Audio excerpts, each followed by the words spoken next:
Hi, my name is Arthur Butler and I intend to continue the discussion as had been previously covered by Mark relating to the difference between vitreous and synthetic enamel.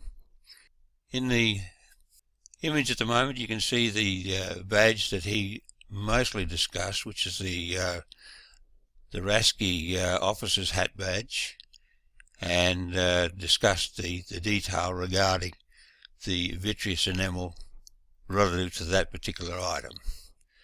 We now move on to a more current item, which is the Chaplins Hat badge, which is in the anodized aluminium period, but still uses the vitreous enamel as contained in the brass center section of the badge. As we progress through the images, you will see how the light shows the detail regarding the vitreous enamel on this particular badge. You can see the lands underneath on the brass segment of the badge, which allows the vitreous enamel to adhere to it and allows light to reflect from it. Another image shows further detail and highlights that background.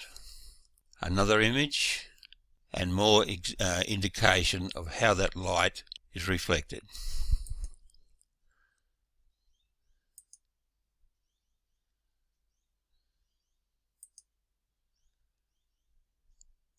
And in this instance, you can see how clear that has become. We now move on to a replacement for that particular badge, which is the anodized aluminium period badge for the Royal Australian Army Service Corps officer's badge. However, this badge is not using vitreous enamel, but synthetic enamel. And you can see the clear polyurethane coating that covers that enamel. Moving on, another image, and you can see how the light from the microscopic camera has highlighted this detail. Again, further enhancement of the synthetic enamel with its polyurethane coating.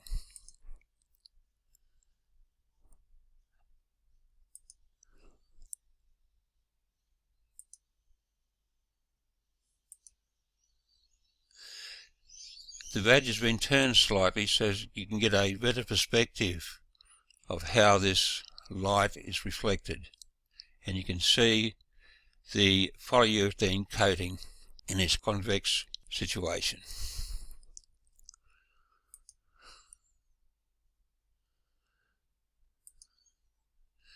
Moving on now, you can see how the synthetic enamel is used also in the Royal Australian Army Corps of Transport badge. Similar detail as mentioned. A close-up, and you can see almost like a fluorescent light effect of the light playing on the clear polyurethane coating covering the synthetic enamel on the round section of the badge. Again, additional detail. Closer detail of that particular badge.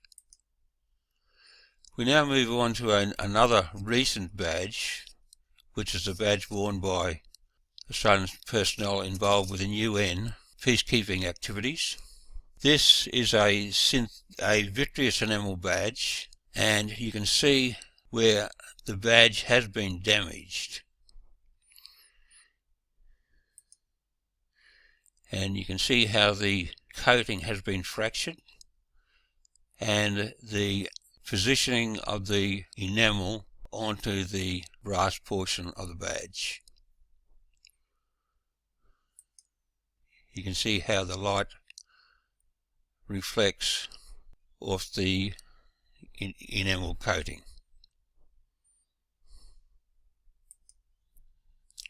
Here we have a close-up of the damaged segment of the badge, and you can see where the fracture has occurred to the enamel. Again,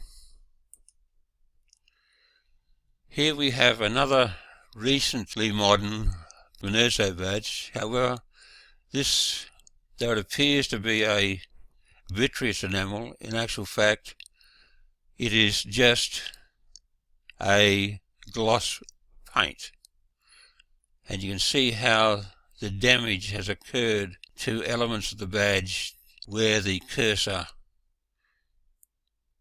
is outlining the damaged detail.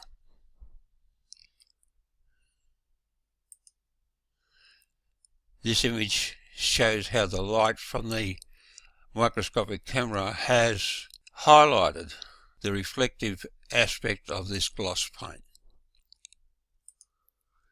and again further highlighting its reflective capabilities.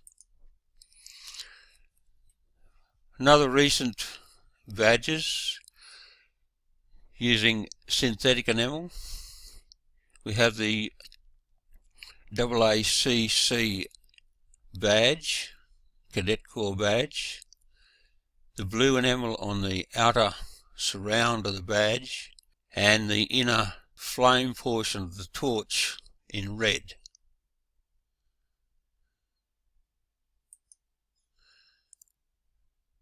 The replacement for that particular badge, the more recent one, is you can also see its synthetic enamel paintwork, and I'll highlight it a little bit further so you can see how the enamel, the synthetic enamel, has been applied to this particular badge.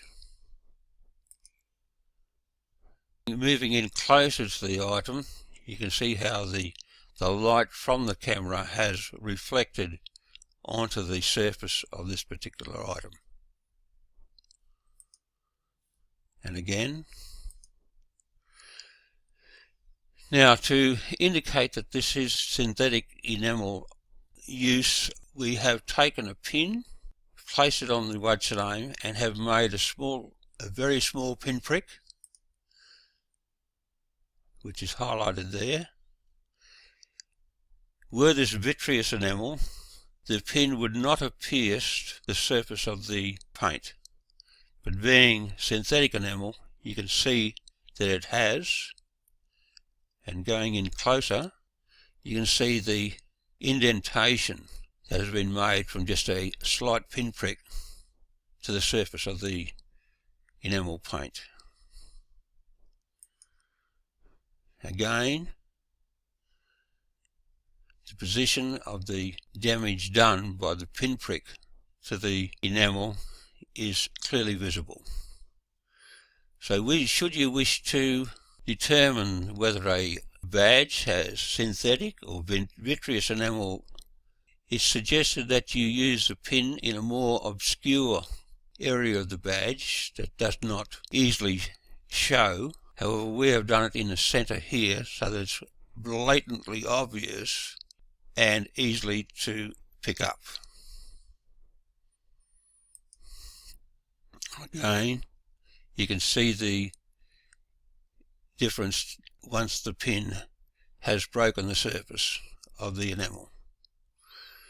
Another current item is the public relations hat badge. You can see the synthetic enamel that's been used on both sections of the badge, inside the lettering and on the round element of the item. Again, with the light showing more clearly the different aspects of the synthetic enamel as it appears under light.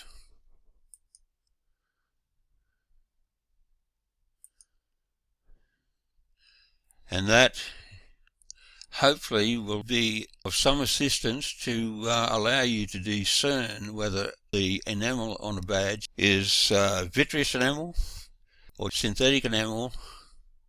Thank you, and hope this is of assistance.